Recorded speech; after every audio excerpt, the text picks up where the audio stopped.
Hello everyone, it is that time again. It is time to take another album from my collection and take a look at it. I know what many of you are wondering. You're probably wondering if I am ever going to do an album that isn't incredibly obscure. Well, today's band is something that is far less obscure than the first three that I did. Today we will be taking a look at the German extreme metal band, Sodom. Alongside Destruction and Creator, Sodom make up the big three of Teutonic thrash metal. Some people would argue that it should be big four because they believe Tankard should be included. The subject of my first review, Assassin, is also Teutonic thrash metal, but it is not part of this group. They're much less known. Sodom did not start out as a thrash metal band. Their earliest work is considered to be part of the first wave of black metal alongside bands like Hellhammer, Venom, and Bathory. This early work is a huge influence on the Norwegian scene and Mayhem in particular. They were huge fans. Sodom formed in 1981 with one goal in mind: be the fastest and heaviest band on the planet. They didn't release a demo until the following year with 1982's demo Witching Metal. The band would be silent in 1983 and would produce a second demo in 1984 called Victims of Death. I uploaded this demo to my channel years ago. I'll provide a link to it in the description below. Also in 1984 they got signed to a small German label called Devil's Game, through which they released their very first EP that year, entitled In the Sign of Evil. For being one of the first recordings of its kind, In the Sign of Evil has kind of been held up to legendary status by metalheads and critics alike. In the Sign of Evil was supposed to be a full-length album, but due to what I would assume are monetary restraints, the band was only able to record 5 of the 12 tracks, which means that for years there were 7 tracks that they just never recorded. A full-length Sodom album would have to wait 2 more years until 1986's album, Obsessed by Cruelty. This album has its own weird story behind it, but that's for another time.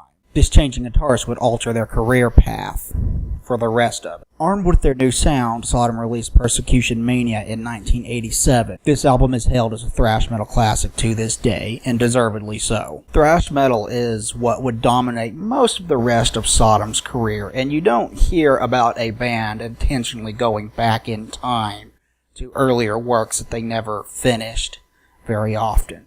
However, in 2007, this is exactly what Sodom did. You don't often hear about bands going back to their early work outside of playing the stuff live in concert. You also don't see bands regress musically on purpose very often. With today's album, Sodom did both. Today we are going to take a look at their 2007 offering, Final Sign of Evil. In 2006, the original lineup for Sodom were hanging out, drinking beers, and talking about old times. The conversation turned toward their first EP and how they had 7 songs from that EP that they never bothered to record. It was decided by the trio that they would go back into the studio and finish recording what they had started doing 22 years earlier. They re-recorded the 5 tracks from the In the Sign of Evil, and they recorded for the first time the 7 tracks that were supposed to be part of it originally. Let's stop and think about how strange this is for a second. Sodom's thrash metal is more technical, it is more complex, and the musicianship is much tighter than their proto-black metal era. They intentionally threw all this out the window to re-record songs that they had left behind them 22 years earlier. They intentionally regressed their musical style to something that they hadn't played since 1986's Obsessed by Cruelty. How odd is that? This really makes this a strange album. Before we continue, take a look at this bullshit. This is what Sodom decided to print on the inside of their booklet for this album. Oh my God, fucking look at it. This background is horrible. You can barely read this shit. To quote my favorite internet reviewer, what were they thinking? Ugh, just looking at this makes my brain hurt. Let's get this shit off my screen so I can actually concentrate for a change. Now that we have that out of the way, let's talk music. It's interesting to note that while this includes re-recorded versions of all 5 tracks from the In the Sign of Evil EP, they do not appear on this album in the order that they appeared on that EP. Not only this, but they have a bunch of songs thrown in between them, and that's not what I mean when I say they're not recorded in the same order. I mean, like, the very first song that is re-recorded is Blasphemer, which is not the opening track from the original EP. Furthermore, all of the intro and outro tracks that were on the original EP have been removed completely. They are not here. The lyrics on this album are not worth talking about. Honestly, they're pretty terrible. If you actually stop to read them, you will come to the conclusion that, at the time, Tom Angel Ripper really didn't have a good grasp on the English language. I'm pretty deep into this review already, and I haven't even touched on any of the songs yet, so let's just hit some of the highlights instead of going track by track through 12 tracks, which would take a lot more time. The opening seconds of this album hit you right in the face with a brand new song that lets you know that this is not just a rehash. This is a full-length, brand new Sodom album. This opening track is called The Sins of Sodom, and it is one of the better new tracks on the album. The heavy drum beats and Tom Angel Ripper's aggressive vocal style on this track really help to drive home that Sodom, once again, is trying to be the heaviest and fastest band on the planet in 1984. Think about that statement for a second. That's kind of weird, isn't it? The second track on this album reminds you that this is very old material. This second track is the first of the re-recorded songs from the original EP. The song is Blasphemy. What you will find on this track, as well as the other 4 re-recorded tracks, is that this is the exact same song that it was back in 1984. It just has better production values now. The guitars and vocals and drum and bass are all recorded much more clearly than they were original. For the most part, all of the re-recorded tracks are just as enjoyable on this release as they were on the original. It's just which do you prefer? The crappy production of the original or the better production of this album? All the other 7 songs on this album are old material to the band, but it's all new material to us fans. We would be hearing it for the very first time when we listen to this album for the very first time. While it is not new, it is all new to us. I am going to refer to them as new, even though they are not new to the band. The song Bloody Corpse is one of the best of the 7 new tracks on the album. Vocally, this song features Tom Angel Ripper at his absolute best and his most barbaric and badass. And it is driven by very heavy-hitting drums that really drive home how aggressive this song is. You're going to love the chorus when Tom repeats, "Bloody Corpse." It's really cool. And while this isn't saying that much, and we'll get into this in a little bit, this song also does happen to feature some of the tighter musicianship on the entire album. Where Angels Die is one of the highlights of the album for both old and new tracks.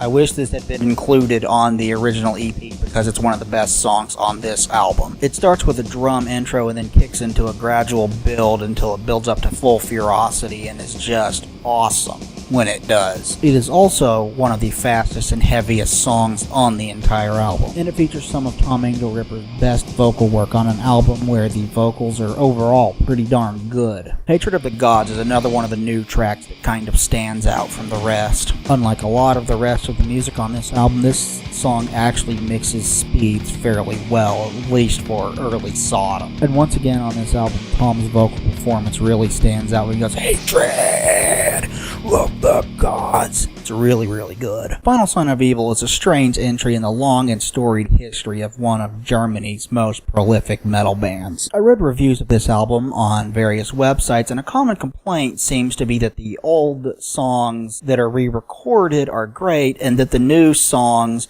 recorded for the first time suck, and I have to question this. The 5 tracks that were released back then are good, but the 7 tracks that they wrote back then and didn't release aren't any good? This doesn't add up. This doesn't make a lick of sense to me. Where does the truth lie then? Well, I think I figured it out. Musically, early Sodom is not complex or technical, and the musicianship is not very good, honestly. The band does not sound like a tight, cohesive unit. The drumming will at times be off time from the guitars, and I don't think it's on purpose. The songwriting as a whole from the early era of Sodom was very simplistic, it was very archaic, even for the time it was very elementary. All of this also rings true for the re-recorded tracks. It's like they wrote that way and didn't bother to fix it when they went back to re-record this, because it could probably sound better than it does if they had done that. But in all fairness, the band probably didn't want to fix this. They probably wanted to just place themselves back in their 1984 counterparts' shoes and write and play music as if it was still 1984, and they still didn't have that much of a grasp of how to actually write and play music. It would certainly explain why all the problems that I just listed for the original EP are also true about this recording. I would imagine I'm about to say something that's going to anger quite a few of you. I think that the music from the original EP and from this album both are not very good. Before you decide to crucify me, let me say I love the original EP, and I kind of like this too. If I just trash the shit out of it, you're probably wondering why then do I say that I like it. Well, both this and the original EP have a lot of energy. It sounds like the band is having a lot of fun. That really comes through, and it helps make the album better. Furthermore, the terrible production quality of the original EP gave it an atmosphere that was very, very cool and very rare at the time.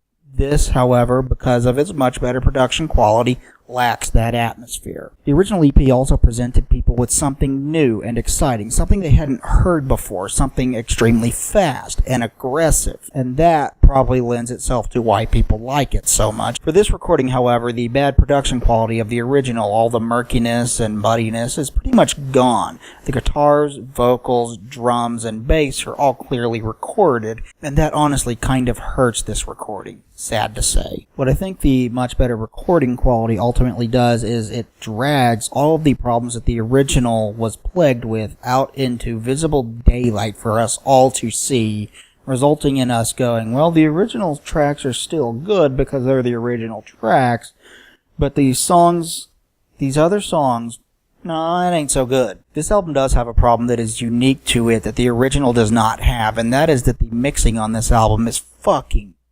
terrible. Whoever mixed this album should probably be fired, because there are times during this album where the drums are clearly louder than the guitars and they overpower them and kind of drown them out a little bit. That should not happen. It's a good thing then that the drummer is not as fast as the guitarist is. Sadly, this would be Chris Witchhunter, the drummer's last album, as he died the following year.